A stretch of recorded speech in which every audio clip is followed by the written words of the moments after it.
बाहर के pizza burger सभी भूल जाएंगे जब घर पर बहुत ही आसान तरीके से इस हेल्दी और टेस्टी नाश्ते को बनाकर तैयार करेंगे। अगर आपको आज की रेसिपी थोड़ी सी भी अच्छी लगती है तो वीडियो को लाइक, चैनल को सब्सक्राइब जरूर कर दें। यहाँ पर मैंने आधा कटोरी पोहा लिया है। पोहे को अच्छे से साफ कर लेंगे। इसे हम एक मिक्सी के जार के अंदर डाल देंगे। जितना हमने पोहा लिया है उतनी ही हमें यहाँ पर सूजी लेनी है। सूजी आप कोई सी भी ले सकते हैं, मोटी या बारीक। तो यहाँ पर मैंने आधा कटोरी सूजी ली है, वो भी हम पोहे के साथ ही डाल देंगे। इसका ढक्कन लगाएंगे, इसे हम एकदम बारीक पीस लेंगे। तो यहाँ पर देखें, एकदम हमने इसे इस तरीके से पीस कर तैयार कर लिया है। इसे हम एक बड़े बर्तन के अंदर निकाल लेंगे।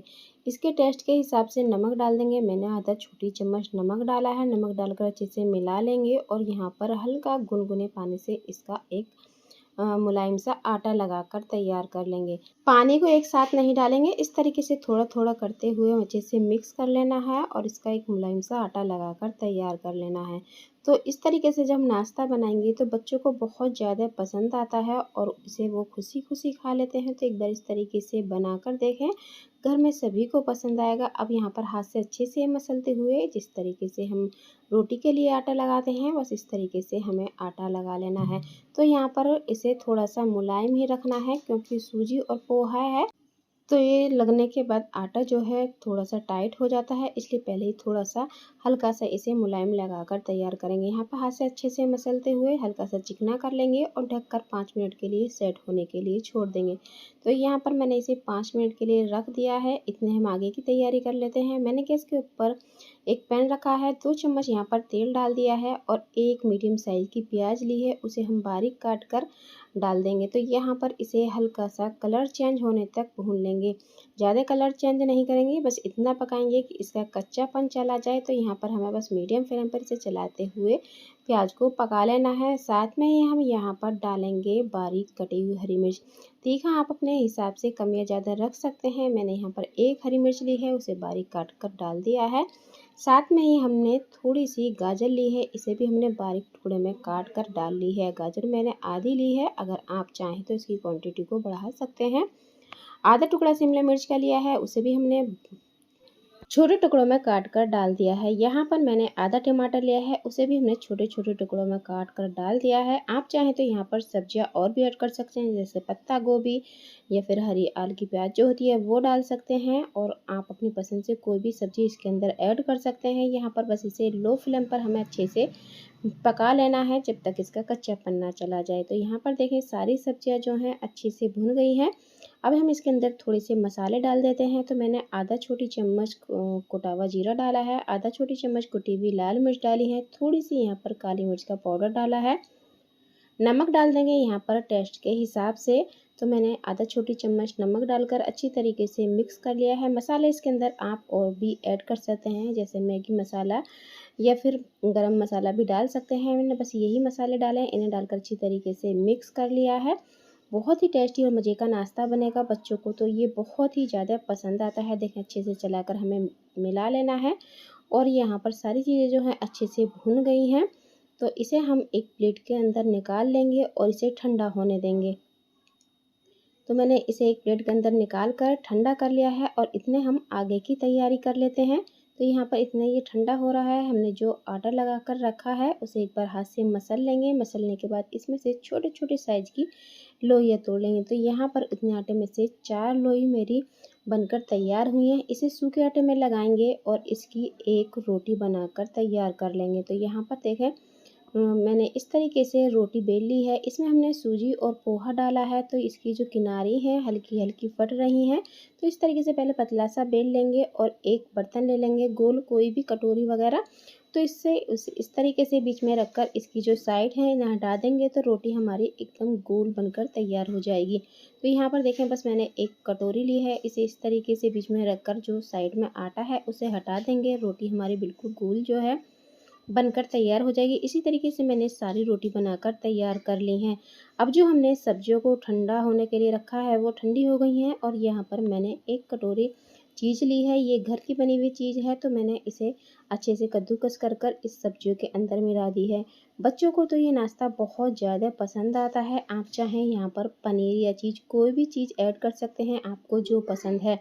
यहाँ पर देखें सब्जियों के साथ अच्छे से मिक्स कर देंगे, अच्छे से हमें मिला लेना है और इसे हम साइड में रख देंगे और जो हमने रोटियां बनाकर रखी हैं उन्हें हम सेक लेंगे। तो बहुत ही झटपट बनने वाला नाश्ता है, बच्चों के टिफ़िन के लिए बना सकते हैं, ये छोटी मोटी पार्टी है उसके लिए भी आप इस नाश्ते को बनाकर तैयार कर सकते हैं। यहाँ पर देखें अच्छे से हमने मिला लिया है। गैस पर मैंने एक तवे को गर्म होने के लिए रख दिया है। तवा जैसे ही गर्म होगा बनी हुई रोटी को उसके ऊपर डाल देंगे और इसे एक तरफ से सिकने देंगे। गैस का फ्लेम मीडियम रखेंगे, मीडियम फ्लेम पर इसे हम सेकेंगे। तो यहाँ पर देखें एक तरफ से सिक गई है, इसे पलट देंगे और इस तरीके से दबाते हुए दोनों तरफ से हमें अच्छी तरीके से सेक लेना है।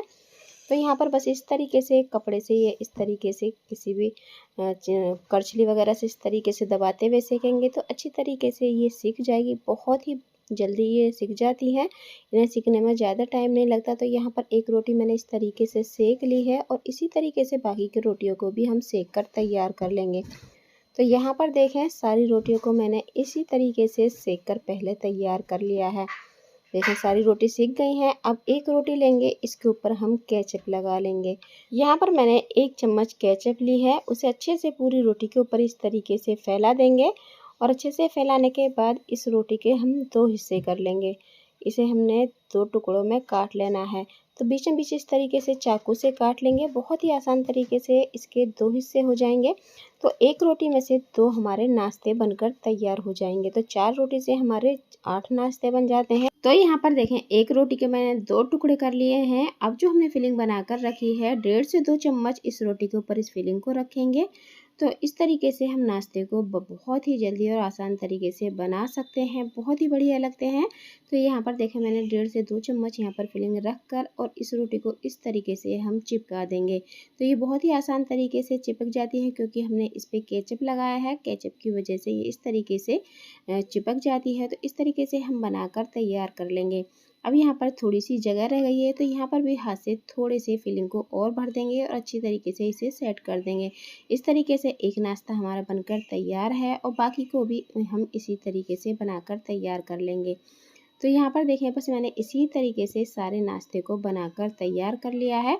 अब गैस के ऊपर मैंने एक पैन में 2 चम्मच घी डाला है। घी को हम अच्छे से गर्म कर लेंगे और यहाँ पर बने हुए नाश्ते को इस तरीके से हम एक एक कर पैन के अंदर डाल देंगे। बहुत ही आसान तरीके से ये बन जाते हैं, बहुत ही अच्छे लगते हैं सीखकर। तो यहाँ पर गैस का फ्लेम बिल्कुल लो रखें, लो फ्लेम पर इसे अच्छी तरीके से सेकेंगे जब तक ये एकदम क्रिस्पी ना हो जाए।